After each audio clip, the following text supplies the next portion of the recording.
여러분 안녕하십니까? 포항 MBC 뉴스투데이입니다.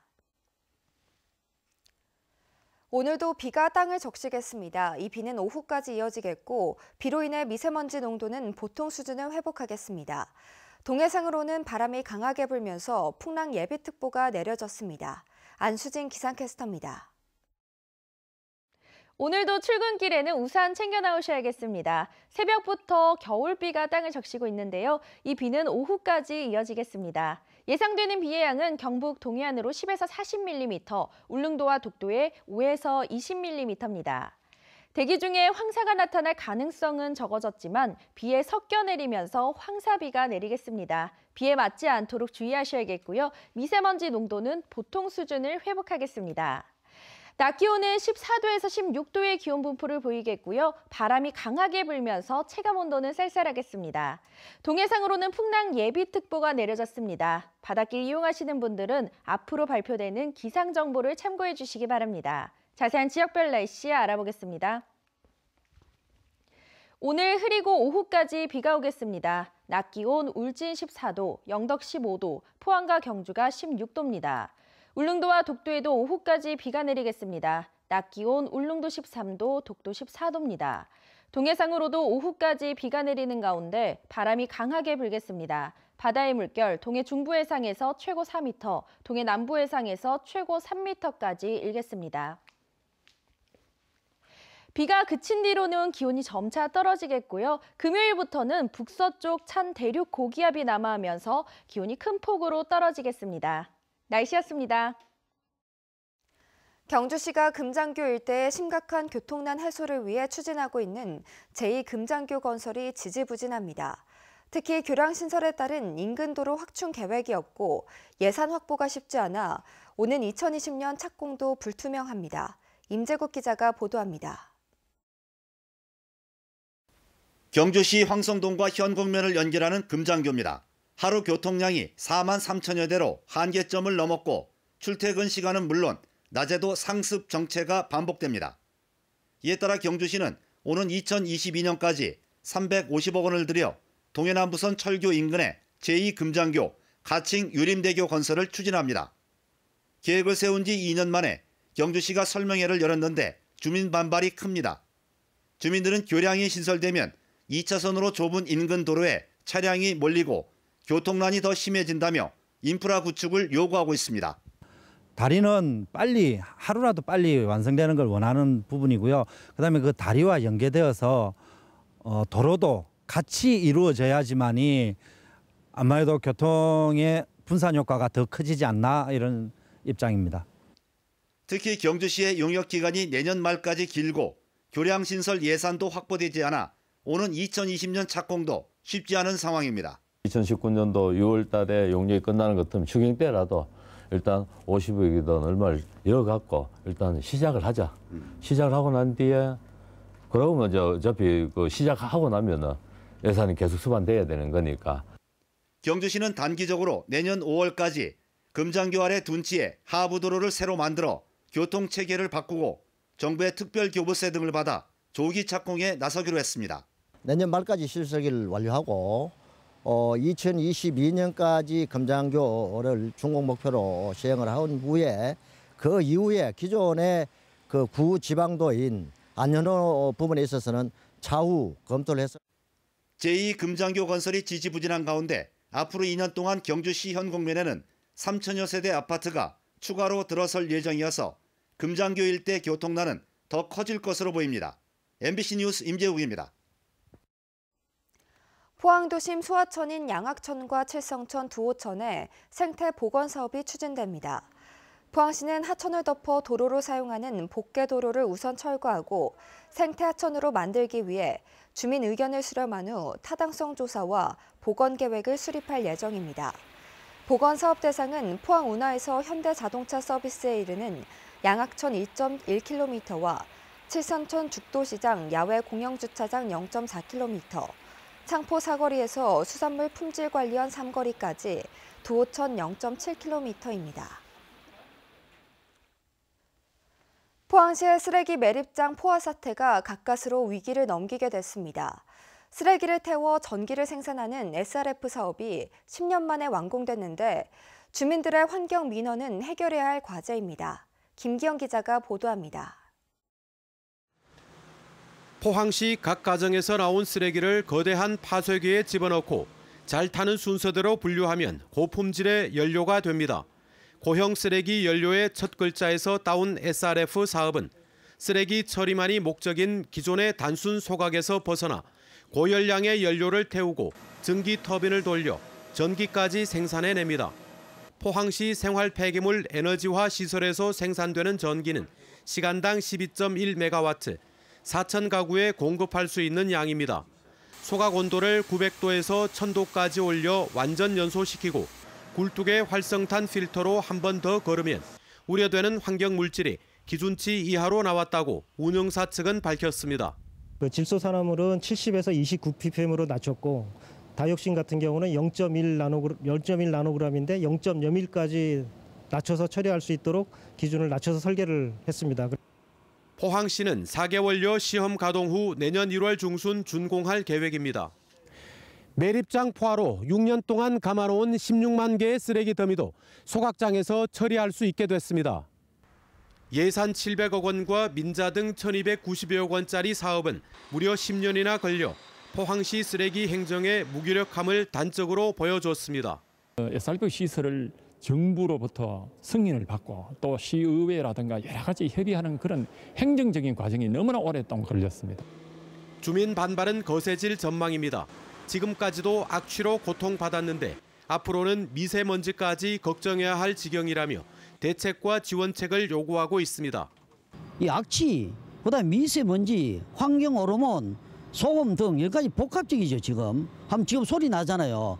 소각장을 돌리고 있는데. 포항시는 민간 투자사에게 매년 60억 원씩 15년 동안 900억 원을 지급해야 합니다. MBC 뉴스 김기영입니다. 경상북도와 경북교육청이 제출한 내년 예산안에 대한 경북도의회 심사가 시작됐습니다.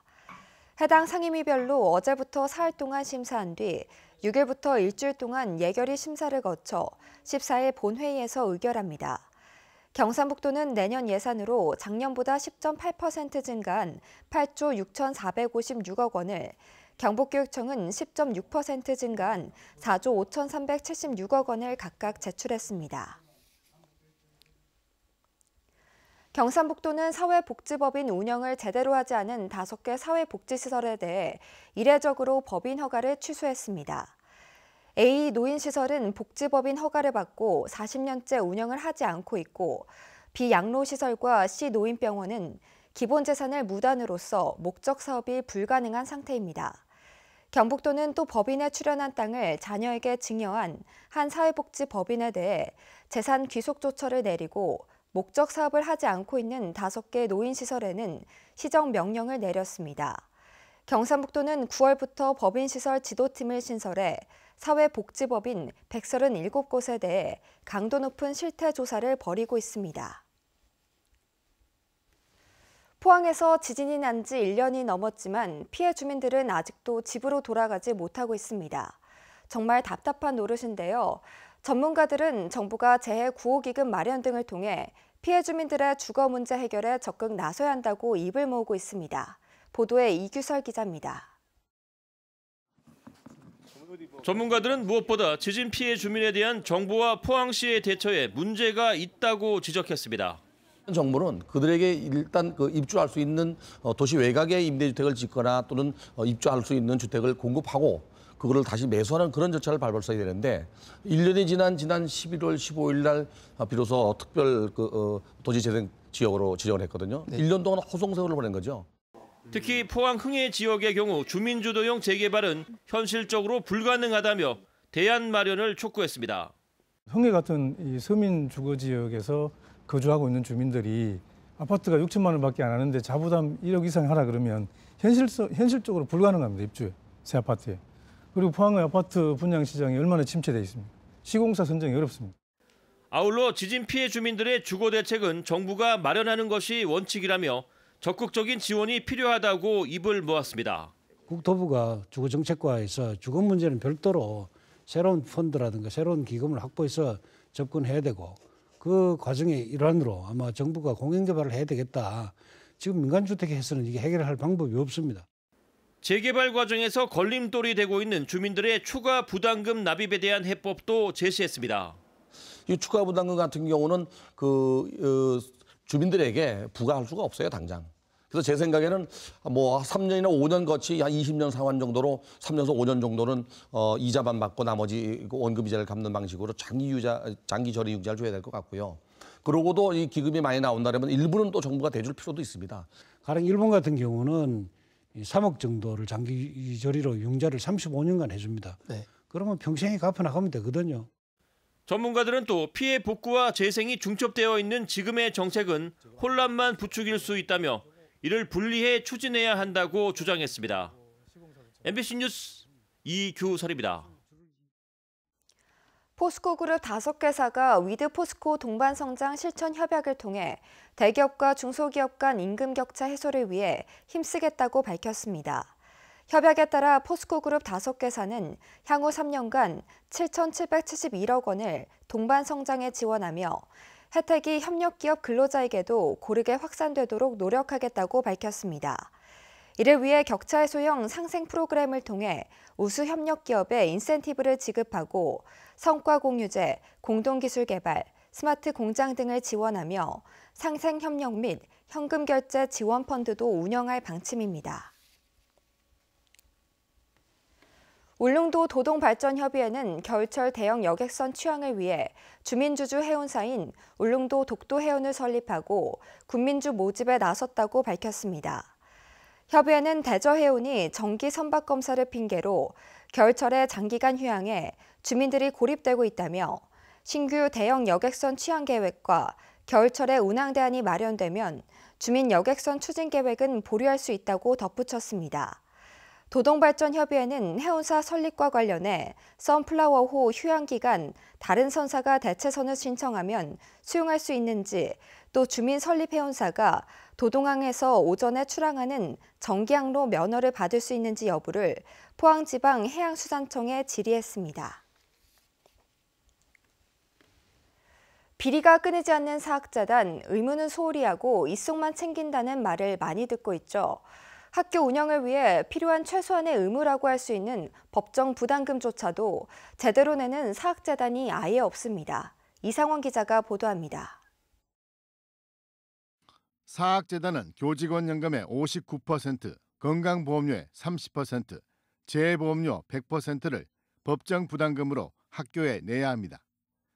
대구의 44개 사학재단은 지난해 내야 하는 법정 부담금 234억 원 가운데 13.2%인 31억 원만 냈습니다. 경북도 303억 원 가운데 39억 원만 냈습니다. 납부율 12.9%입니다.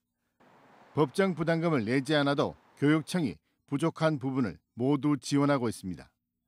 사립학교법의 미비한 점을 갖다가 교묘하게 이용해서 버티는 겁니다. 교육청은 또 법적인 미비점이 있으니까 어쩔 수 없다는 식으로 해서 그냥 부족 부분을 갖다가 계속 메꿔주는 그런 상태입니다. 대구교육청은 2016년부터 법정 부담금 납부 실적이 낮은 하위 5개 법인을 두고 재정적 지원을 일부 제한하고 있습니다. 이 역시 한계가 있습니다. 사학재단이 학생의 학습권을 볼모로 반발하기 때문입니다. 우리 교육청에서 일반 공립학교처럼 배정을 하기 때문에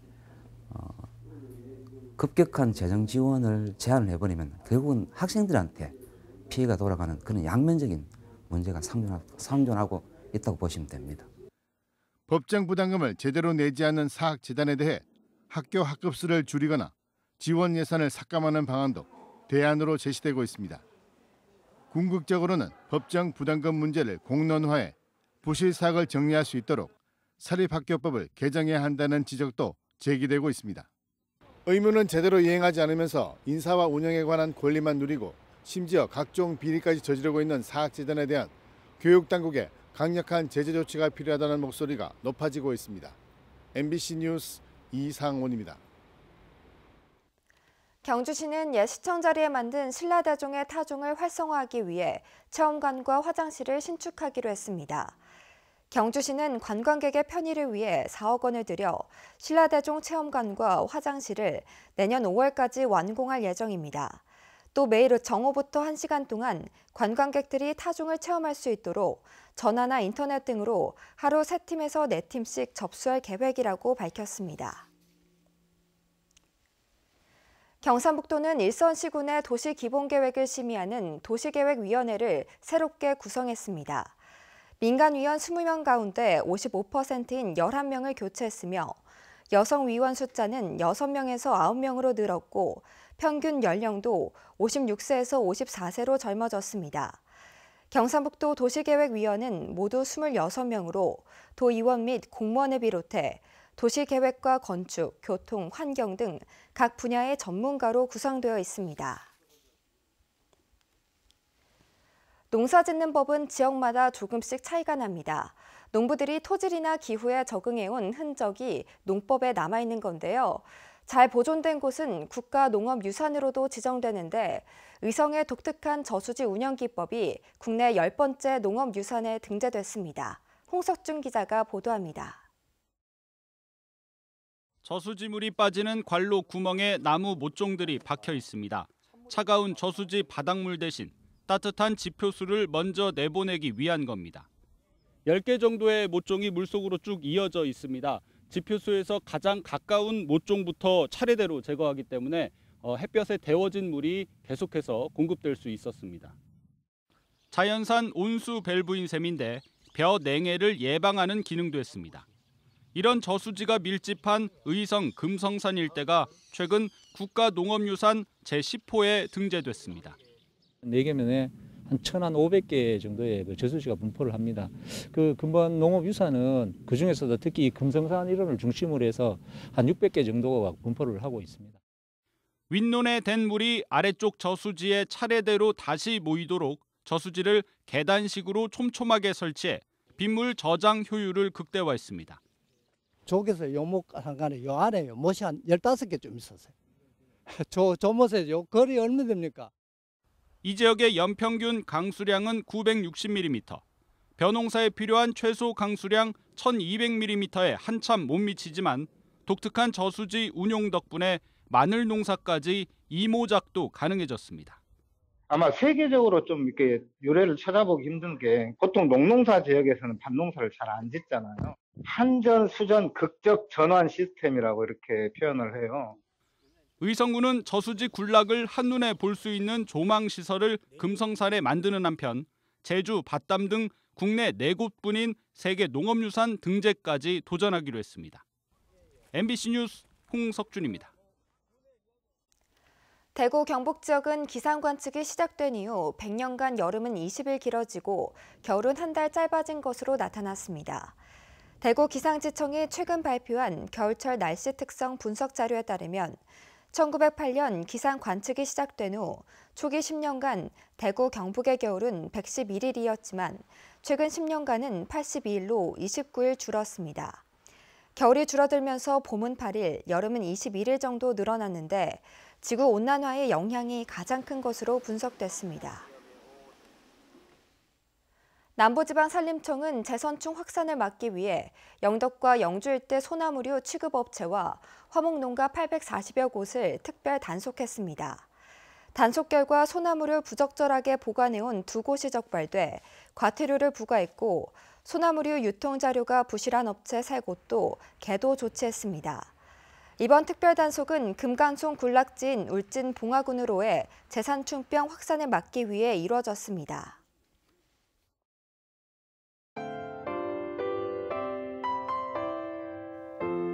오늘도 출근길에는 우산 챙겨 나오셔야겠습니다. 새벽부터 겨울비가 땅을 적시고 있는데요. 이 비는 오후까지 이어지겠습니다. 예상되는 비의 양은 경북 동해안으로 10에서 40mm, 울릉도와 독도에 5에서 20mm입니다.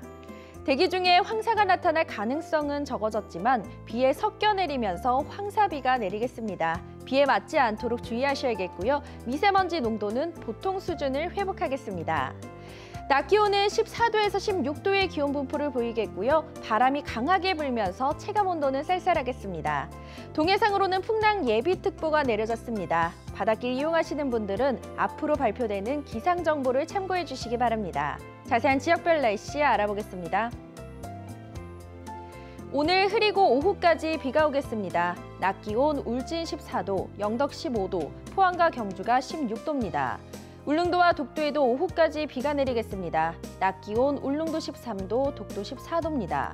동해상으로도 오후까지 비가 내리는 가운데 바람이 강하게 불겠습니다. 바다의 물결 동해 중부 해상에서 최고 4m, 동해 남부 해상에서 최고 3m까지 일겠습니다.